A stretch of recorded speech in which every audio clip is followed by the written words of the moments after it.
نحمده ونصلي على رسوله الكريم أما بعد فأعوذ بالله من الشيطان الرجيم بسم الله الرحمن الرحيم هذا خلق الله فأروني ماذا خلق الذين من دونه صدق الله العظيم.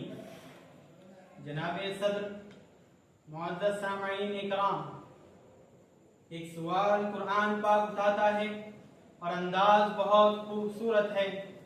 ام خلقوا من غیر شیء. اللہ تعالیٰ ارشاد فرماتے ہیں، اے میرے بندو ایک بات تو بتاؤ، کیا تم اپنے آپ بن گئے ہو؟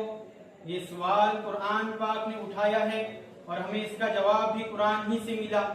اللہ تعالیٰ ارشاد فرماتے ہیں، هل أتى على الإنسان حين من الدهر لم يكن شيئا مذكورا. اے انسان سن، میں تجھے تیری کہانی سناتا ہوں، تو کچھ بھی نہ تھا، کوئی کچھ نہ تھا. اولم ير الذين كفروا ان السماوات والارض كانتا رتقا. زمین و آسمان بھی کچھ نہ تھا، تو بھی کچھ نہ تھا، تو کون تھا؟ اللہ تھا. اللہ جو پہلے بھی، اللہ جو آج بھی، جو پھر بھی اللہ، جو آئندہ بھی اللہ، جو اول بھی اللہ، آخر بھی اللہ، ظاہر بھی اللہ، باطن بھی اللہ، قائم بھی اللہ، قیوم بھی اللہ، متکبر بھی اللہ، مالک الملک بھی اللہ، ذوالجلال والاکرام بھی اللہ. جو اللہ اپنے اول ہونے میں ابتدا کا محتاج نہیں، جو اللہ اپنے آخر ہونے میں انتہا کا محتاج نہیں. کائنات میں ہر چیز کی ایک ابتدا اور ایک انتہا ہوتی ہے.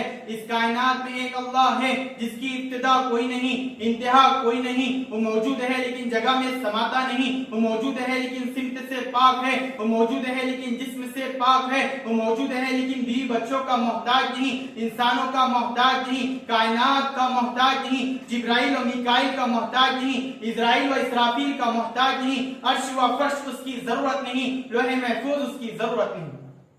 حضرات، اللہ وہ اللہ ہے جو موجود ہے لیکن غافل نہیں، جو موجود ہے لیکن سوتا نہیں، جو موجود ہے لیکن کھاتا نہیں، جو موجود ہے لیکن پیتا نہیں، جو موجود ہے لیکن تنہائی سے گھبراتا نہیں. اندھیرے اجالے برابر، دن اور رات برابر، زمین و آسمان برابر، عرش و کرسی برابر، خاکی و آبی برابر، خلا و پہاڑ برابر، انسانوں کا بادشاہ، جناتوں کا بادشاہ، پانی کا بادشاہ، ہواؤں کا بادشاہ، کائنات اور بحر و بر میں اڑنے والے پرندوں کا بادشاہ، اترنے والی بارش کے قطروں کا بادشاہ، کھلنے والے شگوفوں اور اس میں پیدا ہونے والی خوشبوؤں کا بادشاہ، عقاب کی جھپٹ کا مالک، سانپ کے بل کھانے کا مالک، مچھلی کے تھوک کو عنبر بنا دینے کا مالک اور خالق، آم کے درخت پر خوبصورت آم بنا دینے والا مالک اور خالق، ہرن کو پانی پلا کر اسے مشک کا نافع بنا دینے والا مالک اور خالق. اللہ وہ اللہ ہے جو دنیا کے پانی کے قطرے کو کبھی آم میں بدلتا ہے تو کبھی انار میں تبدیل کرتا ہے. کیا طاقت ہے اس ذات کی،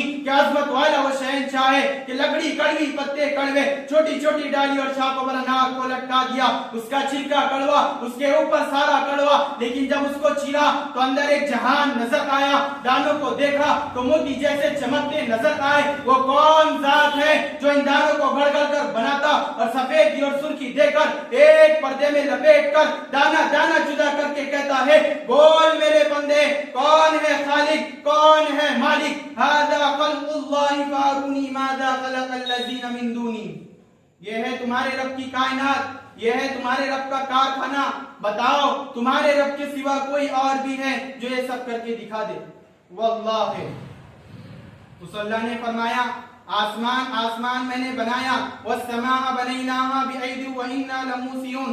زمین اللہ نے بنائی، والارض فرشناها فنعم الماہدون. پہاڑ اللہ نے لگائے، والجبال ارساها. پانی اللہ نے برسایا، انا صببنا الماء صبا. زمین کو اللہ نے پھاڑا، ثم شققنا الارض شقا. دانے اور پھل اللہ نے نکالے، فانبتنا فيها حبا وعنبا وقضبا وزيتونا ونخلا وحدائق غلبا وفاكهة وابا.